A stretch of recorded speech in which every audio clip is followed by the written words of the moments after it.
Students, experiment number 10 है to measure the body temperature and pulse rate. हम अपने body का टेम्परेचर अगर नोट करते होंगे, घरों में आपने देखा होगा, तो बच्चों को जब हम टेम्परेचर देते हैं तो बच्चों को थर्मामीटर हम मुंह में नहीं देते हैं कि कहीं बच्चा दांत से उसको तोड़ सकता है, मर्करी पॉइजनिंग हो सकता है, क्योंकि उसमें जो है मर्करी होता है अंदर से, क्लिनिकल थर्मामीटर जिसको कहते हैं। तो उस सूरत में बच्चों के फिर आर्म पिट के नीचे रखा जाता है, और जैसे ही बच्चा थोड़ा सा बड़ा मैच्योर्ड हो जाता है, सियाना हो जाता है, फिर उसके टंग के नीचे जो है वो थर्मामीटर रखा जाता है। हम आर्म पिट के नीचे भी रख सकते हैं। तो यहाँ से उसके बाद जैसे थर्मामीटर आ जाता है, फिर हम उसको रीड करते हैं कि वो जो सुई है, वो जो पारा चढ़ेगा बीच में, क्योंकि वो छोटी से छोटी हीट को एब्जॉर्ब करके तो वो मरकरी जो है वो रेज करना शुरू कर देते हैं। तो हमने उसको रीड करना आना चाहिए, देखना है। कभी कभी गलत रीड हम कर लेते हैं और फिर हम घबरा जाते हैं।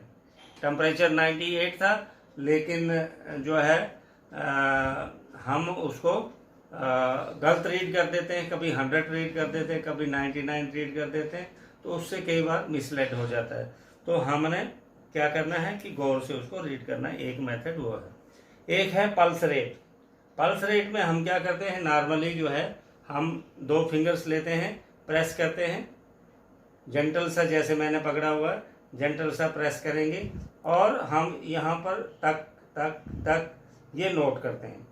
तो when taking your pulse using first and second finger tips, press firmly but gently. Firmly मतलब मूवमेंट नहीं करनी है, लेकिन इतना जोर नहीं लगाना है कि अगले की दर्द शुरू हो जाए। जेंटली जो है आर्टरीज को प्रेस करना है और वहाँ से पल्स जो है सुनाई देगी। अब इसको काउंट करना है। जब मिनट वाली सुई जो है 12 पे जाएगी या सेकंड वाली, तो उस वक्त से हमने काउंट शुरू करना है कि 1 2 3 4 5 6 7, ऐसे देखा कि 15 सेकंड्स में कितनी पल्स है, या 60 सेकंड्स में। अगर नहीं पता चलता है तो फिर हमने 1 मिनट में काउंट करनी है सीधी।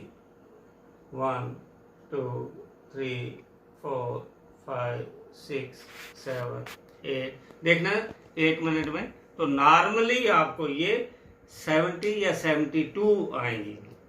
अगर 1 मिनट में नॉर्मल 72 आती हैं तो आपको कोई टेम्परेचर बॉडी में नहीं है। लेकिन छोटी सी आप दौड़ के आएंगे, एक्सरसाइज करेंगे, उस वक्त ये 80 हो जाएगा, 80 या 85 भी हो सकता है। तो आप कहेंगे कि मुझे फीवर हो गया। ऐसा कुछ नहीं है। फिजिकल एक्टिविटी करने से या दौड़ कर आने से या हल्की सी एक्सरसाइज आप करेंगे तो हार्ट बीट बढ़ जाता है। या छोटे बच्चे जो होते हैं उनकी बॉडी में हीट ज़्यादा होती है, या फीमेल हैं या उनकी बॉडी में हीट ज़्यादा कई बार होती है, तो उस सूरत में भी बॉडी टेम्परेचर ज़्यादा हो सकता है। या कुछ डाइट ऐसी खाई है जिससे बॉडी में टेम्परेचर ज़्यादा बढ़ सकता है। इसलिए हर टेम्परेचर का बढ़ना फीवर नहीं हो सकता है। तो नॉर्मल जो बॉडी टेम्परेचर है, अगर फ़ारेनहाइट में थर्मामीटर है दैट इज़ 97.8 डिग्री फ़ारेनहाइट, या सेंटीग्रेड में है तो 36.5। तो कहाँ कहाँ चेक करते हैं हम, आर्म पिट के नीचे, ईयर पे भी चेक करते हैं, स्किन पर भी देख लेते हैं, इंटरनली भी देख लेते हैं। Pulse rate normally 60 to 100 beat per minute होता है हेल्दी एडल्ट के लिए। फीमेल जो एज है 12 या ओल्डर है, इनका कई बार चेंज भी हो सकता है। तो मैंने ये सारा डिटेल में जो है लिखा हुआ है। फीवर में कितना हो जाता है, तो हमारी ऑब्जर्वेशन जो है आप गौर से आप देखेंगे तो यहाँ पर आपका पूरा नॉर्मल बॉडी टेम्परेचर कितना होता है, नॉर्मल पल्स रेट कितना होता है, बच्चों का कितना होता है, फीमेल का कितना होता है, फीमेल एज 12 कितना होता है, फीवर में कितना होता है। ठीक है, तो ये था आपका एक्सपेरिमेंट नंबर 10 कि how to feel the pulse and know the body temperature. अब जिन लोगों ने हेल्थ केयर रखा है तो आपने ज़रूर देखा होगा या कभी डॉक्टर के पास गए होंगे कि मम्मी के साथ, डैडी के साथ या भैया के साथ, तो या देखा होगा आपने, तो ब्लड प्रेशर जो है वहाँ पर वो कपड़ा लपेट के और यहाँ से पंपिंग करते हैं और उसके बाद एक मीटर सा लगा होता है और उसके ऊपर एक एयर बबल जो है ऊपर जाता है, नीचे आता है, ऊपर जाता है, तो उसको स्फिग्मोमीटर कहते हैं। ब्लड प्रेशर किससे हम मापते हैं? स्फिग्मोमीटर से जो है। इसके लिए तो आपका प्रैक्टिकल है to measure blood pressure using a sphygmomanometer. इसके लिए हमने क्या करना है कि एक कफ लेना। कफ क्या होता है? वो कपड़ा सा जो लपेटते हैं लेकिन उसके अंदर हवा भर जाती है, वो एक स्पेशल टाइप का कपड़ा होता है, उसको कफ कहते हैं। उसको अपर आर्म पर यहाँ जो है हल्का सा आपने देखा होगा लपेटना है, और लपेटने के बाद एक डॉक्टर जो है अपने कान में जो है स्टेथोस्कोप लगाते हैं और आगे वाला जो बेल वाला पोर्शन है वो इसके नीचे दबा देते हैं, यहाँ आर्टरी के ऊपर हल्का सा प्रेस करते हैं और फिर वो कान में लगा देता है, वो साउंड सुनता है अंदर से। तो दो किस्म की साउंड्स उसको आती हैं। एक, जब साउंड आएगी तो वो सिस्टोलिक प्रेशर हो गया, जब साउंड बंद हो जाएगी तो वो डिस्टोलिक प्रेशर हो गया। मैं अभी बताऊंगा आपको सिस्टोलिक ब्लड प्रेशर क्या होता है और डिस्टोलिक क्या होता है। हार्ट की दो पोजीशन होती है। एक बार जब वो सुकड़ा तो सारा ब्लड बॉडी में चला गया, इसको बोलते हैं सिस्टोलिक प्रेशर। अब वो सुकड़ने के बाद फैला तो उसने बॉडी से ब्लड को वापस ले लिया, इसको डिस्टोलिक कहते हैं। नॉर्मल हेल्दी आदमी का सिस्टोलिक 120 mmHg होता है और डिस्टोलिक 80 होता है। अब कई बार 10 डिग्री 5 डिग्री नीचे ऊपर भी हो सकता है, उसको हम एबनॉर्मल नहीं कहते हैं, लेकिन बहुत ज़्यादा फर्क होगा। तो आपको ज़्यादा कुछ नहीं समझना है, इतना ही अंडरस्टैंड करना है कि कैसे ब्लड प्रेशर जो है देखा जाता है। अब कई बार इसको देखने के बाद वो इसको भी देखते हैं, फिर दोनों का अगर कोई डिफरेंस होगा तो फिर 2 मिनट के बाद वो फिर देखते हैं। अगर बहुत ज़्यादा डिफरेंस आएगा तो फिर वो क्रिटिकल कंडीशंस में उसको मेडिकेशन के लिए बोल सकते हैं। नॉर्मल ब्लड प्रेशर जो है 120/180, मतलब 120/80। जब भी आप चेक कराने के लिए जाएंगे तो डॉक्टर्स लिखते हैं सिस्टोलिक मतलब हो गया 120 और डिस्टोलिक 80। हाई ब्लड प्रेशर कहाँ होता है? 130 से 139 हाइपरटेंशन स्टेज 1। 140 से ऊपर होगा तो स्टेज 2। 180 से ऊपर होगा तो वेरी डेंजरस हाइपरटेंसिव क्राइसिस इसको बोलते हैं। लोअर जो 80 वाला है, 80 से 89 अगर होगा तो फिर हाइपरटेंशन स्टेज 1।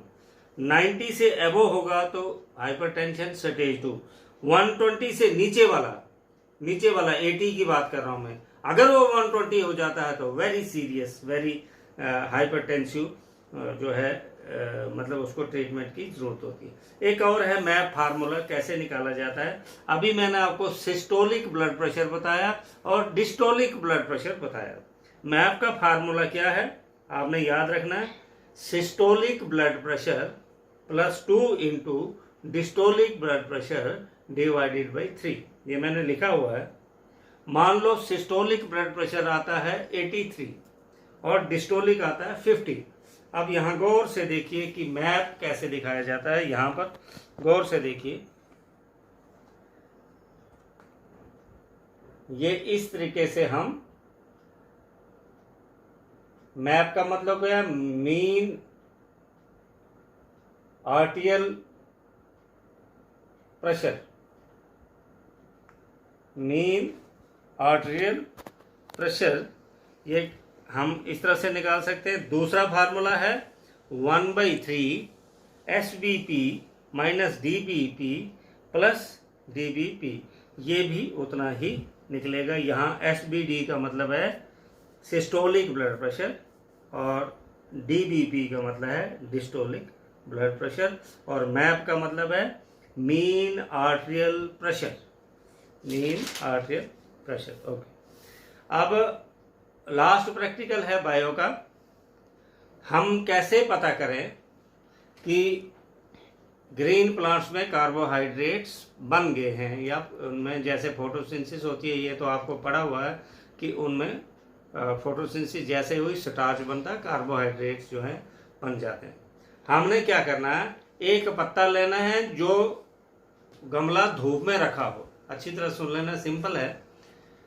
एक पत्ता लेना है जो गमला धूप में हो, उस पत्ते को 30 सेकंड के लिए पानी में उबालना है, साथ में थोड़ा सा इथेनॉल डाल देना है। क्या करना है, पहला स्टेप, एक धूप में रखा हुआ पॉटेड प्लांट से एक पत्ता लेना है, उसको 30 सेकंड्स के लिए पानी में बॉईल करना है। ओनली 30 सेकंड्स, मतलब गर्म पानी बॉईल, हीट पानी उबलना चाहिए 30 सेकंड्स के लिए, और इथेनॉल थोड़ा सा डाल देना है। अब उसको खुले पानी से वॉश करना है। वॉश करने के बाद एक ट्रांसपेरेंट सी डिश लेनी है, एकदम ड्राई, उसके ऊपर वो पत्ता रख देना है। उस पत्ते के ऊपर हमने आयोडीन का सोल्यूशन डालना है, थोड़े से आयोडीन के 2-3 ड्रॉप डालने हैं। जिस जगह पे आयोडीन के ड्रॉप पड़ेंगे वहां पर पत्ता ब्लैक कलर का हो जाएगा, क्योंकि अब आयोडीन उस स्टार्च के साथ मिलकर ब्लैक जो है सब्सटेंस में चेंज हो जाती है। तो इससे हमें साबित होता है कि पत्ते में कार्बोहाइड्रेट्स और स्टार्च बन गए थे। This was the practical how to prove that green plants synthesize carbohydrates. This is your last practical from biocides. तो मैंने यहाँ डायग्राम्स भी बनाई हैं आपके लिए, और यहाँ से थ्योरी, मेथड, प्रोसीजर जो है कैसे करना है इसको मैं आपको ये सारा व्हाट्सएप पे सेंड कर दूँगा। जहाँ आपको समझ नहीं आएगी आप मुझे दोबारा पूछ सकते हो। इसको अंडरस्टैंड करके